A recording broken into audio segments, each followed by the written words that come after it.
In the name of Allah, the most beneficent and the merciful. My name is Saad Asim. I am lecturer of English in Rangers College, Bahawalpur. Today I am going to discuss summary of the novel Goodbye Mr. Chips. First of all, we will discuss a little bit about the writer of this novel, and then we will go to the story of this novel. For your convenience, I will speak in Urdu and will tell you little bit in a kind of not a very brief story but very short one. तो इस novel का जो writer है उसका name है James Hilton. James Hilton ने ये novel लिखा था 1934 में. ये नॉवल बुक की सूरत में, नॉवल की सूरत में पब्लिश हुआ था. और जेम्स हिल्टन एक इंग्लिश राइटर था और he was screen play right. वो होता है जो कि फिल्मों और ड्रामों की स्टोरीज वगैरह लिखता है. तो basically goodbye mister Chips जो नॉवल है ये टोटली बेस करता है एक टीचर की लाइफ पे. ये बायोग्राफी है. बायोग्राफी वो होती है जो किसी शख्स की पूरी जिंदगी की कहानी होती है. सवाने हयात कहते हैं. ये होती है बायोग्राफी. जब आपकी जिंदगी की कहानी कोई दूसरा आदमी लिखता है वो होती है आपकी बायोग्राफी. जब आप खुद अपनी जिंदगी की कहानी खुद लिखते हैं तो उसे कहते हैं ऑटोबायोग्राफी. ठीक है जी. तो अब हम मूव करते हैं इसके राइटर की तरफ, जो कि आपको पता है इंग्लैंड का रहने वाला था. जेम्स हिल्टन उसका नेम था. वो उसका वालिद जो था वो खुद भी टीचर था, इसलिए उसका एक ताल्लुक रहा है एजुकेशन फील्ड से. तो उसने ये स्टोरी लिखी. तो ये अपने वक्त में बहुत हिट नॉवल था. तो ये इसके अंदर ये नॉवल जो है बेसिकली बायोग्राफिकल नॉवल भी है जिसमें एक शख्स की कहानी है, एक स्कूल टीचर की कहानी है जिसका नेम है मिस्टर चिपिंग, जिसे मिस्टर चिप्स कहते हैं. Goodbye mister Chips novel का नेम है. वो भी आपको पता चल जाएगा कि इस नॉवल का name goodbye mister Chips क्यों है. इसके अलावा ये साइकोलॉजिकल नॉवल है. साइकोलॉजिकल नॉवल वो होता है जो नॉवल किसी करेक्टर की थॉट्स के ऊपर बेस्ड होता है, किसी की सोचों के ऊपर बेस्ड होता है, उसके ऊपर जो डिपेंड करता है, उसके ऊपर जो लिखा होता है उसको साइकोलॉजिकल नॉवल कहते हैं. तो बेसिकली इस नॉवल के अंदर 3-4 थीम है. हम थीम बाद में डिस्कस करते हैं, पहले इसकी स्टोरी को डिस्कस कर लेते हैं. मिस्टर चिप्स जो है एक स्कूल टीचर होता है. उसकी स्टार्ट की लाइफ के बारे में बताते हैं. इब्तदाई चैप्टर में वो हमें सोचता हुआ दिखाई देता है. तो वो अपने रिकॉल कर रहा होता है, मेमोरीज को दोबारा याद कर रहा होता है. तो मिस्टर चिप्स 1948 में पैदा हुआ था और ये उस वक्त इसमें बताया गया है कि 1851 में ग्रेट एग्जीबिशन हुई थी इंग्लैंड में. ग्रेट एग्जीबिशन बेसिकली एक साइंटिफिक एग्जीबिशन थी उस दौर में, जो कि क्वीन विक्टोरिया का दौर था. उसे विक्टोरियन एज कहते हैं, जो कि 1836 से 1901 पर मुश्तमिल है. तो उस दौर में बेसिकली साइंस में बहुत ज़्यादा तरक्की आ रही थी, नई नई इन्वेंशन हो रही थी. तो एक इंग्लैंड में लंदन के बहुत बड़े पार्क है, एक पार्क है हाइड पार्क. उसके अंदर एक बहुत बड़ी सनती एक नुमाइश, साइंसी नुमाइश जो है मुनक्किद की गई थी. तो इसने उसमें जब शिरकत की तो ये उस वक्त टोडलर था, यानी कि एक लुढ़कने वाला, एक रेंगने वाला एक बच्चा सा था. तो उसके बाद जी इसने कैम्ब्रिज में यूनिवर्सिटी में एजुकेशन इसने हासिल की और जब ये 21 साल इसकी एज थी ये ग्रेजुएट हुआ. फिर इसके बाद इसने एक और स्कूल को ज्वाइन किया जिसका नेम था मेलबरी स्कूल. वहाँ 1 साल पढ़ाने के बाद ये ब्रुकफील्ड स्कूल में आ गया. ब्रुकफील्ड स्कूल जो था 2nd ग्रेड का एक स्कूल था, एक दूसरे दर्जे का स्कूल था. दरख्तों के दरमियान घिरी हुई उसकी एक इमारत थी. यहाँ पर जो है लैंग्वेजेस पढ़ाई जाती थी, लैटिन पढ़ाई जाती थी, इसके अलावा इंग्लिश पढ़ाई जाती थी, उनकी ग्रामर पढ़ाई जाती थी. तो बेसिकली ये एक लैंग्वेजेस का स्कूल था, लैंग्वेज पर ज़्यादा फोकस किया जाता था. तो जब मिस्टर चिप्स वहां पर आता है, वहां पर उस दिन मैच हो रहा होता है ब्रुकफील्ड में. ये वहां पर इंटरव्यू देने के लिए आता है और उस वक्त एक पहला इसको जिसको हेडमास्टर से इसका इंट्रैक्शन होता है उसका नेम होता है मिस्टर वेदरबाई. वेदरबाई के साथ इसकी मुलाकात होती है. वो इसको जो है इसके साथ बड़ी शफकत से पेश आता है, इसे नौकरी के ऊपर नौकरी में रख लेता है ब्रुकफील्ड में as a teacher, as a Latin teacher. ये लातीनी ज़बान का टीचर था। तो उसके बाद जी इसका फर्स्ट एक्सपीरियंस बताया गया है नेक्स्ट चैप्टर में क्लास में। वह जब वो जाता है तो वहाँ पर क्या होता है कि जी बच्चे जैसे आपको पता है शरारती होते हैं, तो एक बच्चा जो है ना शरारत में अपना डेस्क का जो ढकना है वो गिरा देता है, उससे शोर पैदा होता है, तो ये जो है ना उसको खड़ा कर देता है। तो यानी इसका एक पहला एक्सपीरियंस क्लास में शरारती लड़कों के साथ होता है।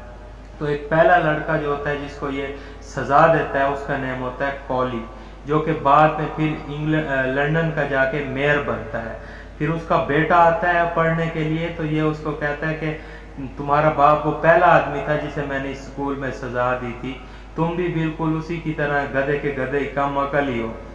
तो उसके बाद फिर उस कॉली का भी एक पोता आता है, ये जब स्कूल के चैप्टर्स के एंड में जब ये बूढ़ा हो चुका होता है। तो इससे जाहिर होता है कि ये जो स्कूल है ब्रुकफील्ड स्कूल, ये एक फैमिली स्कूल है, इसमें नस्ल दर नस्ल लोग पढ़ते हैं। उसके बाद एक और हेडमास्टर यहाँ पर आता है, उसका नाम होता है मिस्टर मेल्ड्रम। मेल्ड्रम जो है वो भी बहुत सारी चेंजेस लेकर आता है सिलेबस में, सिलेबस के लिहाज से, और नई नई चीज़ें इंट्रोड्यूस करता है, चेंजेस लाता है। तो उसके बाद जो है फिर 1896 में जब मिस्टर चिप्स इस स्कूल का हिस्सा बन चुका होता है, तो 1896 में एक इम्पॉर्टेंट इंसिडेंट होता है जो इस नॉवल का एक मेन इंसिडेंट है। उसके अंदर मिस्टर चिप्स फ्रांस में एक जगह ग्रेट केबल पहाड़ होता है, वहाँ पर जाता है पहाड़ों की सैर के लिए। तो वहाँ पर ये एक दिन देखता है कि कोई लड़की ऊपर पहाड़ के ऊपर खड़ी जोर जोर से हाथ हिला रही है, उसे मदद के लिए शायद कोई बुला है। तो ये जब वहाँ जाता है उसको बचाने के लिए, तो इसका खुद का पैर फिसल जाता है और इसको मोच आ जाती है। वो लड़की जो है वो किसी को बुला नहीं रही होती मदद के लिए, लेकिन बस वो खुशी से ऐसे इशारा कर रही होती। तो इन द एंड वो लड़की फिर मिस्टर चिप्स को रेस्क्यू करके आती है। तो इसका असल नाम होता है मिस्टर चिपिंग, वही इसको पहली मर्तबा, उस लड़की का नाम होता है कैथरीन ब्रिजेस, जो बाद में मिस्टर चिप्स की वाइफ बनती है, वही इसको पहली मर्तबा मिस्टर चिप्स कहती है।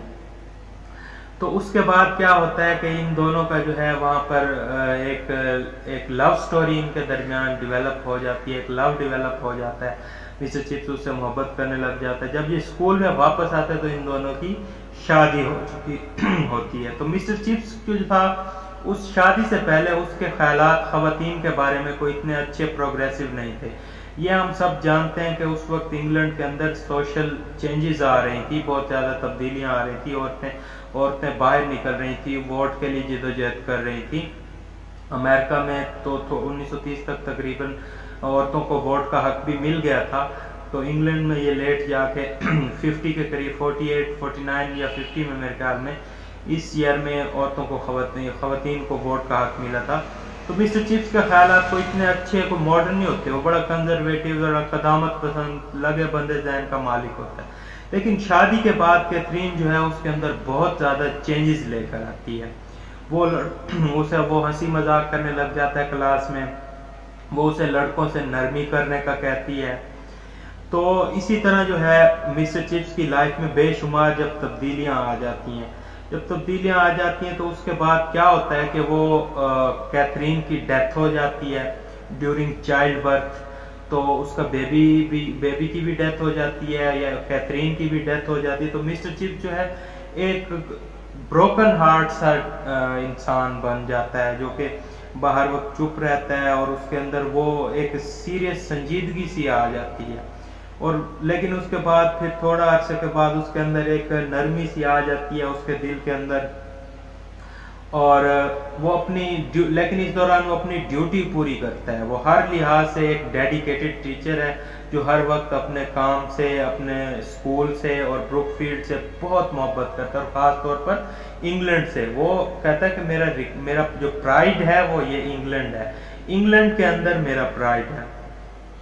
तो उसके बाद क्या होता है जी कि एक नया हेडमास्टर वहाँ पे अपॉइंट होता है, उसका नाम होता है राल्स्टन जो है वो बड़ा मॉडर्न सा बंदा होता है, वो स्कूल को बड़ा तेजी से जो है चेंज करना चाहता है। मिस्टर चिप्स को कहता है कि भाई आप पुराने तरीके से पढ़ाते हैं, आपके अंदर वो बात नहीं है, इस तरह नहीं है। तो उनके दरमियान एक हल्का सी चपकलिश या झगड़ा सा होता है। तो इन द एंड क्या होता है कि बोर्ड ऑफ गवर्नर के जो हेड होता है वो मिस्टर चिप्स को सपोर्ट करता है। वो राल्स्टन तो इवन उसको मिस्टर चिप्स को रिजाइन करने का भी कहता है कि आप रिजाइन कर लें, लेकिन वो रिजाइन नहीं करता। फिर इन द एंड के वो उसका रेजिग्नेशन जो है वो बच जाता है, मिस्टर चिप्स वहीं पर सरवाइव करता है। राल्स्टन के बाद एक और हेडमास्टर आ जाता है, चैट्रिस। चैट्रिस जो है ये उस वक्त आता है जब इंग्लैंड जो है थॉरली एक चेंज के दौरान चेंज से गुजर रहा होता है। वर्ल्ड वॉर 1 अभी स्टार्ट होने ही वाली होती है और लोग जो है आहिस्ता आहिस्ता जंग की तरफ जा रहे होते हैं। इन द एंड जर्मनी और इंग्लैंड की फाइट हो जाती है और काफ़ी सारे लोग वहाँ चले जाते हैं। मिस्टर चिप्स जो कि रिटायरमेंट ले चुका होता है उस वक्त, वो उसको वापस बुला लिया जाता है कि आप जो है ना दोबारा से आके ब्रुकफील्ड को रीजॉइन कर लें। तो वो फिर दोबारा रीजॉइन करता है, कुछ वक्त फिर उसका वहाँ पे गुजरता है। उसके बाद क्या होता है कि मिस्टर चिप्स जो है एक और हेड मास्टर वहाँ पर आ जाता है, कार्टराइट। लेकिन इस दौरान ये 1917 की बात, लेकिन इस दौरान मिस्टर चिप्स को जो है ब्रोंकाइटिस हो जाती है, गले के अंदर जो है वर्म का, और इसका शिकार होता है। तो फिर वो रिटायरमेंट ले लेता है दूसरी बार। तो इसी तरह फिर वो बाकी का अपना वक्त सामने ब्रुकफील्ड के सामने मिसिस विकेट होती है, उसके घर में वो रहने लग जाता है और वहीं पर जो है वो बच्चों से मुलाकात करता है, नए आने वाले बच्चों से, और ब्रुकफील्ड के बारे में उनको बताता है। और वो ब्रुकफील्ड से उसका एक जो ताल्लुक होता है उसके बाद भी कायम रहता है। और इन द एंड 1933 में वर्ल्ड वॉर 2 से पहले तकरीबन 5 साल पहले उसकी फिर डेथ हो जाती है मिस्टर चिप्स की। तो ये पूरा जो नॉवल है ये एक टीचर की लाइफ पे, एक स्कूल की लाइफ के ऊपर बेस्ड है। अब यहाँ पर क्वेश्चन ये बनता है कि मिस्टर चिप्स जो नॉवल है इसको पढ़ने का फायदा क्या है, इससे हमें क्या मॉरल लेसन मिलता है, इसके अंदर क्या थीम है और ये किस तरह हमें प्रैक्टिकल लाइफ में हेल्पफुल साबित हो सकता है। तो ये भी मैं आपको बताता हूँ। बेसिकली नॉवल जो है एक थीम के ऊपर लिखा जाता है, एक मरकजी नुक्ते, एक नजरिए के ऊपर बेस बनाकर लिखा जाता है। Same with this novel. तो इस नॉवल में जो अहम थीम है वो सबसे पहला तो ये है कि इम्पोर्टेंस ऑफ एजुकेशन। इसके अंदर ये पूरी कहानी बयान करने का आपको मकसद ये था कि तालीम कितनी ज़रूरी है और तालीम हासिल करके लोग क्या बनते हैं और तालीम से क्या क्या इंसान को फ़वायद होते हैं। तो ये सारा जो नॉवल है एक तालीमी पस मंज़र के ऊपर बयान किया गया है, किस तरह बच्चों की वहाँ पर ज़िंदगी होती है और किस तरह एक टीचर की ज़िंदगी होती है और वहाँ से पढ़ने वाले फिर कौन कौन से ओहदों पे जाते हैं। एक पूरी इसके अंदर डिटेल बताई गई है। मकसद ये था कि लोगों के अंदर लव ऑफ एजुकेशन पैदा किया जाए, लोगों के अंदर एक तालीम का, तालीमी शऊर का एक एहसास पैदा किया जाए। उसके बाद जी नंबर 2 इसके अंदर एक और अहम थीम है, वो है जी थीम ऑफ मोरालिटी। मोरालिटी कहते हैं इखलाकियात को। इसके अंदर अब उन्होंने इखलाकियात के ऊपर थॉरली बात की है। ये नॉवल बिल्कुल कहीं भी इमोरल नहीं है। हर जगह आपको मिस्टर चिप्स के अंदर एक मोरालिटी नजर आती है। हमारे इखलाक क्या है? हमारे इखलाक यही है कि वो चीजें जो हमें अपने अंदर का, असल का, रियल का फील करवाती हैं कि हमारा दूसरों के साथ इंटरेक्शन क्या है, हमारे मैनर्स क्या है, हमारा अंदाज अतवार क्या है। तो मिस्टर चिप्स के जो अंदाज अतवार है बिल्कुल वो एक पढ़े लिखे इंसान वाले हैं। किस तरह वो शफकत से, प्यार से स्टूडेंट्स के साथ पेश आता है, किस तरह वो अपने मोरालिटी के तहत अपने वतन से मोहब्बत करता है, एक स्कूल से मोहब्बत करता है। ये सब एक मॉरल एथिकल इंसान की निशानियां हैं। इसके बाद आ जाता है जी लव ऑफ ट्रेडिशन, रवायात का इसके अंदर मोहब्बत का एक एलिमेंट है कि इतना पुराना स्कूल है, उसके अंदर नस्ल दर नस्ल लोग आ रहे हैं। क्यों आ रहे हैं? आखिर कोई वजह है ना। Because of the values, the ethics of this place, कि लोग जो हैं वहाँ की पढ़ाई से और वहाँ के मैनर से, वहाँ के टीचर से, उनकी काबिलियत से ऐसे मुतासिर होते हैं कि वो चाहते हैं कि उनके बच्चे भी बिल्कुल वैसी ही तालीम और तरबियत हासिल करें जो उन्होंने इस स्कूल में रहकर हासिल की है। तो इस तरह रवायात और ट्रेडिशन को बरकरार रखा जाता है। और मिस्टर चिप तो खुद बजाते खुद एक ट्रेडिशनल करैक्टर है, जो कि एक रिवायत पसंद किरदार होता है, जो सिर्फ माजी की अपनी मोहब्बत के अंदर अंधा नहीं रहता, वो उन अच्छी बातों को लेकर चल रहा होता है जो माजी में थी, और वो उन्हें आगे भी फ्यूचर में भी लेकर जाना चाह रहा होता है। फॉर एग्जाम्पल, जब राल्स्टन उसे कहता है कि ये तुम्हारे तरीके पुराने हैं, ये क्या तुम पुराने गाउन पहने रहते हो, अजीब व गरीब किस्म के, तुम ये पुरानी ग्रामर पढ़ाते हो, और क्या क्या तुम्हारी प्रोनाउंसिएशन ठीक नहीं है। तो वो उसे कहता है कि ठीक है, तुम जो कुछ मर्जी कहो, मैं ये मॉडर्न किस्म की फजूल किस्म की ये चीजें नहीं सुनूंगा, और ना ही मैं पढ़ाऊंगा। मैं तो वैसे ही पढ़ाऊंगा जैसे मैं पढ़ा हूं, जैसे सदियों से चीज को, जैसे वर्ड को बोला जाता है, पढ़ाया जाता है। मैं क्यों तब्दीली लेकर आऊं तुम्हारी वजह से अपने अंदाज अतवार में। तो इसके अंदर लव ऑफ ट्रेडिशन है। उसके बाद ये है रिस्पेक्ट फॉर फोरफादर्स, अपने आबाओ अजदाद और अपने टीचर्स की रिस्पेक्ट का इसके अंदर एलिमेंट है, वो बताया गया है। थॉरली बताया जाता है कि स्टार्ट के चैप्टर से ही मिस्टर चिप्स की क्लास में किस किस्म की मिसचीव्स क्रिएट होती हैं, शरारतें होती हैं, और वो कैसे उनके साथ टैकल करता है और कैसे उनको हैंडल करता है। उसके बाद थॉरली बच्चों को हर लिहाज से उनका बोलने का अंदाज टीचर से एक जेंटलमैन बिहेवियर होता है। तो थॉरली जब आप नॉवल को पढ़ेंगे तो आपको इस नॉवल के जो डायलॉग हैं और बच्चों के टीचर्स की इनकी जो बातें हैं, वो आपको लगेगी कि एक ये बहुत शरीफ और वेल एजुकेटेड पर्सन जो है वो बात कर रहे हैं। तो इस तरह एक रिस्पेक्ट का एलिमेंट है अपने आबाओ अजदाद के लिए और अपने टीचर्स के लिए। और सबसे अहम और लास्ट वाला पॉइंट इसके अंदर ये है कि इसके अंदर इंग्लैंड की हिस्ट्री बताई गई है। थॉरली हर चैप्टर में कोई ना कोई एक डेट मेंशन है, उस डेट के अंदर कोई ना कोई हिस्टोरिकल इवेंट प्रेजेंट। जैसे 1951 में ग्रेट एग्जीबिशन, ठीक है, 1870 में फ्रांको प्रोशियन वार, फ्रांस और प्रशिया की, जर्मनी की जंग हुई थी। सेम 1914 में वर्ल्ड वार 1 स्टार्ट हुई थी और 1918 में वर्ल्ड वार 1 एंड हुई थी। इसी तरह 1911 में टाइटैनिक डूबा था, उस वाकये का भी इसके अंदर जो है हल्का सा जिक्र है, मेंशन है। तो थॉरली एक हिस्टोरिकल इवेंट्स हैं जो क्रोनोलॉजिकली यानी कि सन के लिहाज से इसके चैप्टर्स के अंदर चले आ रहे हैं और ये उन्हीं के ऊपर बेस्ड है।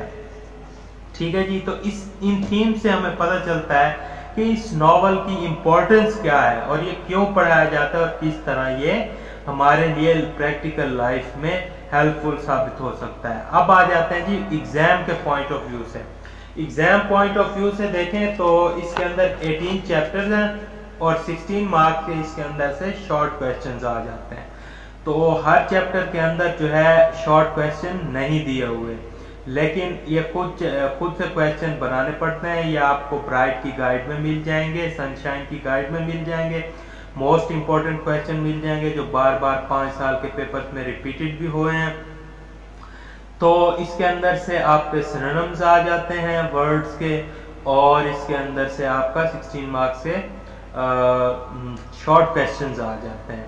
ठीक है जी, तो इस लिहाज से ये नावल बहुत इंपॉर्टेंट है। ये इस नावल की हल्की सी सरसरी सी कहानी थी, स्टोरी थी, और ये था इस नावल का ओवरव्यू।